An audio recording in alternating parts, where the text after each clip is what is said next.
All right, we're recording. And let me make sure I have the right view so we don't hear you talk and see my face, which wouldn't help much. That would be fine with me. Okay, we got the gallery going, we got the recording going. All right, you ready? Yes. If I could impose on you, could I start first with your name and position with the project? And can you spell your name so that if any other reporters use it, we'll have that all right there?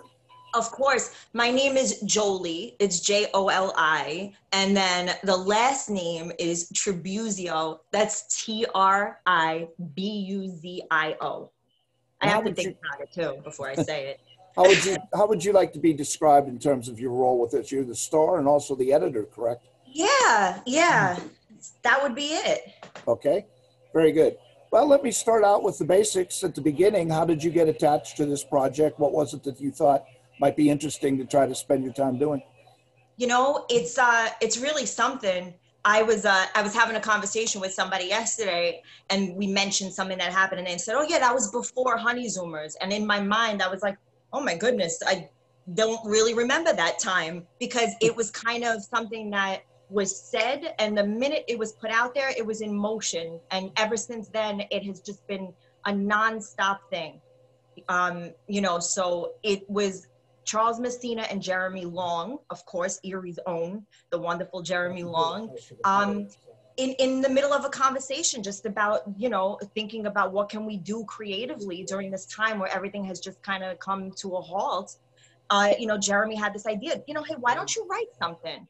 And one thing led to another. Well, what about a sitcom in the style of those shows that we love, The Honeymooners, The Odd Couple, a brother and a sister living together in a small apartment, stuck together. This is not by their will, but during this quarantine, and let's see what happens. And it quickly became a nonstop grind, but I use that word in the best way possible. I don't want it to ever end. That's how I feel.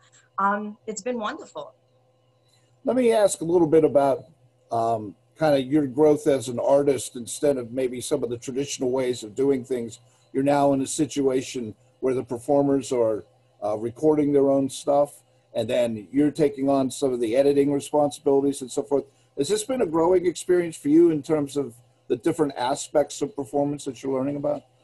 It really has, for sure. I mean, on a technical side, the editing, without a doubt, was something that I never even really spent any time doing at all. But it's one of those things where when something is something that you need to do, you're going to find a way to do it. And that goes for anyone, not just, artists during this time. When you have a need, you make it happen. So it was like, well, we need to do this, I'll do it. And then little by little, you just, we got better and better at it. It grew over time. It was something that I was able to even lend a hand with the 719 virtual event this year that Jeremy Long and Intaglio Productions does. They couldn't have it at 54 Below where they had planned on doing it. So I edited the virtual event for him. I was so happy to be able to do that. Just being able to still make things happen during this challenging time has been really a gift.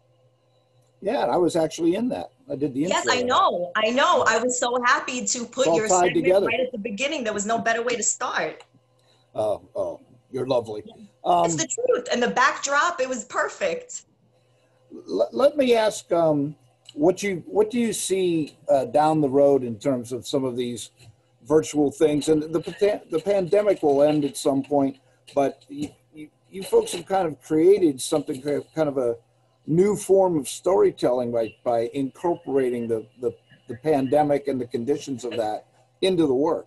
So right. What do you see down the road? Do you see this type of thing where artists might be performing individual pieces of things and then get put together in a unified kind of situation? Do you see that having life beyond the pandemic, I guess? I think that's a really great thought. I imagine it'll be a little bit of both. I feel there will be some people who say, I never want to look at Zoom again for the rest of my life. But then I feel like the opposite will be true as well, that we've learned things were possible that weren't necessarily things we would even think of before this happened. What if an actor can't travel to get to a set? Maybe there is a way that things can be done remotely and we can still come together and make things happen. The good things about this were the things that were able to bring us together and not keep us apart, which there was definitely too much of. So I think you're absolutely right. We will take some of this with us. You know, another thing I think we learned was the value of chronicling something in real time as it was happening. I mean, Charles Messina turning out a new script every week, but incorporating things as they were happening. So you saw these two characters living things really as they were going on. So it was almost a documentary of this time as it was taking place. So it'll have great value as the years go on, just to remember, yeah, that is exactly what it was like. But I'm betting, despite the fun that you're having, you look forward to the day when the lights come on. Yes? I definitely do, but I will be honest, there is nothing about this that has felt like a compromise or, well, it's what we can do for now, you know, and you know, you mentioned things that we've learned from this experience. I think that was definitely a lesson, that when you're true to who you are, when you're true to your heart, when you tell a real story and you're just being honest and real, that's what an artist wants to do. Really, it's what anyone wants to do when they're doing what they're passionate about. I'm sure that's how you feel as well. And this has been that 100 proof. So I'm just so grateful for it, because it really has been a gift and not a compromise and not a, well, this is good enough. It's been the most fulfilling thing I've done artistically in a very long time. I'm so happy about it. Is there anything else you want the good folks of Northwestern Pennsylvania to think about as they check out the Honeyzoomers and hopefully catch some of the episodes? Yes, you know, I would like to mention, I don't know if everyone knows it over there, but Jeremy Long composed the original theme song. First of all, how lucky are we to have an original theme song for our show? But he wrote the lyrics and composed the music for that. Please take a listen. It is one that could go down in history, just like the opening of All in the Family or that melancholy serenade from the Honeymooners. Jeremy is really quite the talent. So I would recommend watching all of our episodes and always watching the opening credits, because that music is just so great. And we're so thankful for everyone that contributed. You know, Charles Messina, Johnny Tamaro, Jill Menza, executive producer, and Jeremy Long, who really had this thought from the beginning. We're at www.thehoneyzoomers.com, or you can just search The Honeyzoomers on YouTube. We'd love for you to check out the episodes, and, you know, we'd really like to have you be a part of it.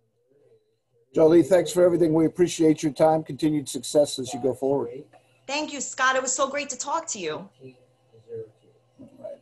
Make sure that we're all recorded here, which I'm sure we are.